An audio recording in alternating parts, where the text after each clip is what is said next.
All right, here we go. Hey, everybody, welcome to another episode of RV Rental Secrets Podcast. I'm your co-host Garr Russell here with Don't Strangle Me, Stacy Maxon. That's the new one. And we're going to get into that. Stacy and I, we've been having some good chats lately. We're going to talk tonight about partnerships. What do you think, Stacy? That's a good one.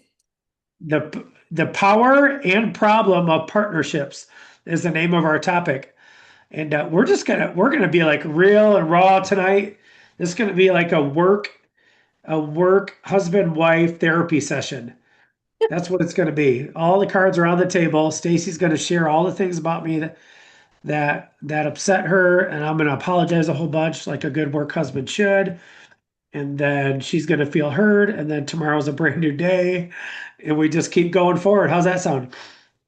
I'm kind of scared. Maybe we shouldn't be recording this. Yeah, just let it all out, Stacy. Let it all out. If it gets too wild, we just won't publish it. But I was just telling Stacy before we jumped on, I said, I should connect you with a business partner I had at my credit counseling company. I had that company for a decade, same as this company now, a decade.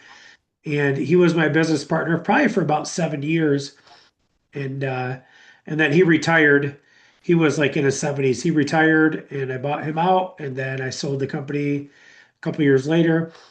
And I said, I should connect you guys so you can share stories. But Stacy, you're amazing. I appreciate you. Yeah. Well, I mean, I think, with any relationship, it takes work. So, I mean, it's no different with partnerships. Like, there's things that you're not going to agree with, and it just takes work on both sides to communicate and make sure that you're being heard. So it's just like any relationship. I think of, my husband, we just had our 18-year anniversary. And I know you have your 20-year anniversary coming up, and it doesn't come easy. Every day you're working at it. Yeah. Yeah. It takes a lot of hard work. I was just watching a Tony Robbins video on this morning. Did I send that to you? I don't No, think I. I haven't seen that. And he was talking about like success. And said, really, it's not even necessarily about success because, right, you accomplish a goal and then you feel the excitement of accomplishing that goal. But how long do you feel that for? A couple hours, couple weeks, couple months, usually not even that long. So he said, life isn't really about success. It's about being in a continual state of progress. Because if you're continually making progress, which you and I were talking about that earlier, we're continually making progress, though, a lot of times we're measuring it like based on certain things where it wouldn't look like progress, but then we look at it overall, we see all these forms of where it is progress. If you live a life that way, it's a lot more rewarding. Would you agree with that statement? Yeah, definitely. And I think it's just hard with entrepreneurs in general because we are always moving that goalpost. So it's like, oh, we made it to this. And then, like you said, we don't even celebrate it. It's just like, oh, now we have to get here. And it's like you just keep thriving for more and striving for more. And it's like, even when you get there, you don't even celebrate it. You just move on to the next goal that you have to reach. That's so true because we shared this in an episode recently, I think, that we literally added 30 locations last year. You just messaged me today. We have two more people who are joining our inner circle for doing over $100,000 in business. Like we have all these things. That's why I don't want to say it that way. That's why I get bored with budgeting meetings because I'm like, numbers never look fun because you always can, but it's needed. And that's one thing we've been doing a lot lately is looking at our budget, right? We cut a massive amount of overhead. We let a couple of people go, realizing that, yeah, we're growing, we're scaling, so we're adding staff. And then all of a sudden you just have this hyperinflated payroll. And it makes me think of Elon Musk when Elon took over Twitter. He literally fired like 80% of the staff. Have you heard of that or read about that? Yeah, I think that was in Ben Hardy's Science of Scaling book that we read. Oh yeah. So literally he went in and all these architects and computer engineers, no, that's going to take months. That's going to take this and that, all these things. And he literally just wiped out like 80% of his staff. He was on a plane, right? Like headed home for Christmas. And one of his engineers, he told him like, hey, we need to take this whole data center down over here. And his engineer was like, oh yeah, it'll be like months and months. And Elon literally had his pilot turn the plane around, flew to the data center. Elon got off the plane, walked into the data center, and shut it down. He's like, there, it's shut down. Right. And that to me, it's just wow. Right. It really is so true. But then, introducing things like emotions, right? Like, some staff that we've let go and downsized, there's these connections and these bonds and these emotions that are there. So then feelings get hurt, and then right. So there's that just so many dynamics when it comes to partnerships and running a business together and all the things. Yeah, and I think we've talked about this maybe a little bit before, maybe on the podcast. But when you do go into partnership with someone, like having an operating agreement or a partnership agreement written out so you know, like it's stated clearly what the expectations are. Because I think that's where you can get the emotions behind it if you don't know what they expect and what is expected of you. So if you do decide to go into partnership with someone, make sure you have that written in black and white so that if there ever is a disagreement, you can go back to that partnership agreement and say, like, oh, this is what we talked about, you know, maybe if you want to change it, let's have a discussion, but this is how it's clearly stated. Yeah, I agree. And I even think about that too. That's like one of my last messages to you today. I'm like, hey, this is what we're going to do. Let's plug forward. And you said, okay, or thumbs up, because I realized something I was doing on my end with our the most recent person we let go and looking at our budget. I was like, man, I'm asking your opinion on like every single thing. You're probably like, oh my gosh, I really do feel like I have a second husband now because literally like I'm asking you like, what do you think about this? What do you think about this? What do you think about this? What do you think? And then finally this afternoon, I'm like, okay, I need to like get over myself and just be secure and know that Stacy knows that I care about her and the company and all of our success. I just need to get back to making decisions, like Yeah. grounded in what we talked about, right? Like, hey, we need to find ways to continue to increase revenue, keep overhead low. But outside of that, like it's just time to keep rocking and rolling. Yeah, definitely.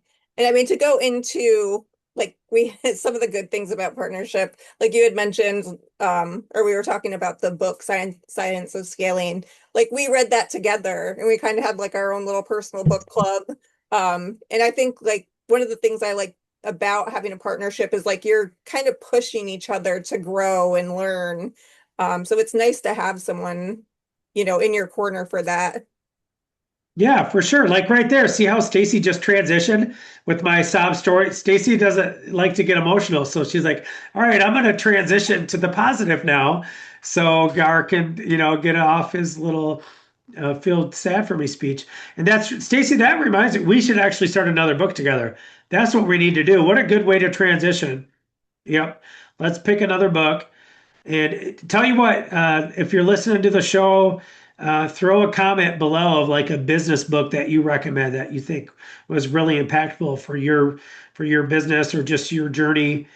And we'll read those comments and see what we can figure out for our next book. I like that idea.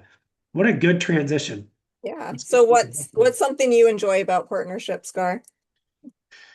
Oh man, honestly, for me, entrepreneurship, business by yourself is super lonely, right? Because you have no one to bounce ideas off.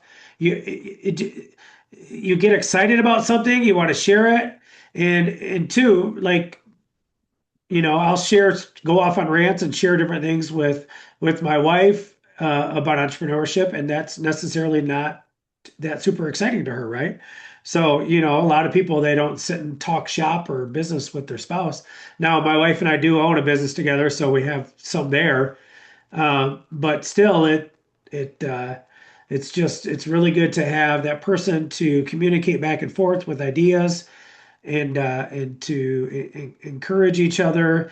And one of the biggest things the revelation, the epiphany that I had when I went to the ClickFunnels Funnel Hacking Live in 2022 was I have a certain set of gifts and skills, and there's another set of gifts and skills that the two are needed for a successful business. So it's no coincidence that I have my skills and abilities, you have yours, right? Like the email, you sent out that affiliate email earlier, and then the guy responded, yeah, let's jump on a call and talk about it. You're like, hey, Gar, will you jump on the call with him? Like, I think you would do better, right? Because you're doing your thing. That's more my thing. And Yeah. so, yeah, you have skills that complement each other, and we look at things like even when we do these podcasts, a lot of times I'll share a thought that's a good thought and encouraging for somebody. And then you'll share like almost like an opposite thought, but it's also good and encouraging because it's just a different lens of how to look at it.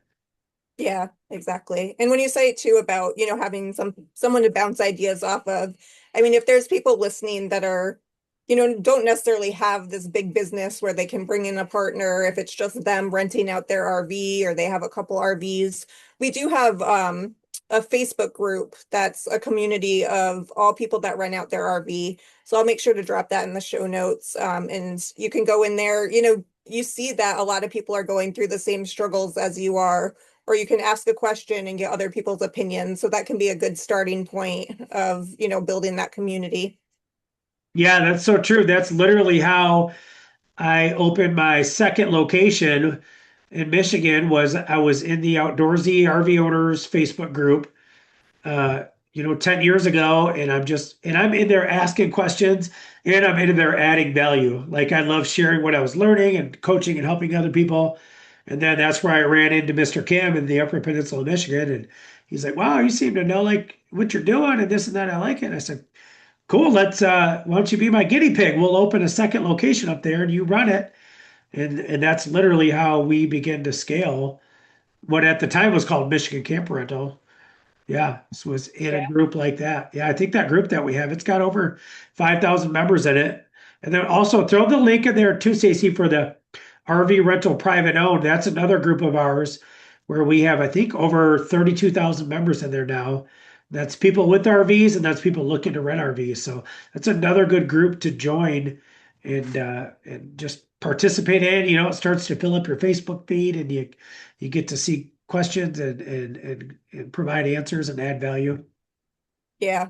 And I mean, just you said about the Facebook group and finding someone that opened your second location. It makes me think of the different types of partnerships. So, I started with just renting my own RV. I found success with it and I wanted to grow into a business, but didn't really know how to do that. So that's when I partnered with Fireside to learn how to have an RV rental business. And I think of two, we have franchisees now that are opening their second location and they're trying to find a partner or they have a partner because they know they can't do it all by themselves. They can't be in two places as one at once. Or even when we partner with storage facilities so that we have, a place to put our units or partner with different businesses. So, I mean, there's so many different ways you can partner with people in the RV rental business. Yeah, there sure is for sure. Yeah, especially how you start getting into events and different things like that and networking. And it's amazing what kind of relationships you can come up with. I mean, we've been experiencing that just from all different angles recently, having been in this so long now with such a reach. I had a gentleman in Texas reach out the other day with a bunch of things, that YouTube channel we were just talking about, and just so many different things that come about just really just being out there, networking, talking to people, asking questions, providing value. Yeah, good stuff.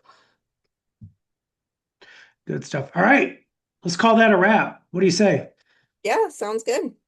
Cool. Cool, cool. All right. Well, y'all, thanks for joining us on this episode of RV Rental Secrets Podcast. Hey, leave us a review. We never asked for that. Leave us a review, a good review, please. Don't leave us a bad one. And then, yeah, throw a comment below if there's something that you grabbed out of this episode that was of value to you. And maybe we'll see you around the Facebook groups and definitely on the next episode. Thanks, y'all. God bless.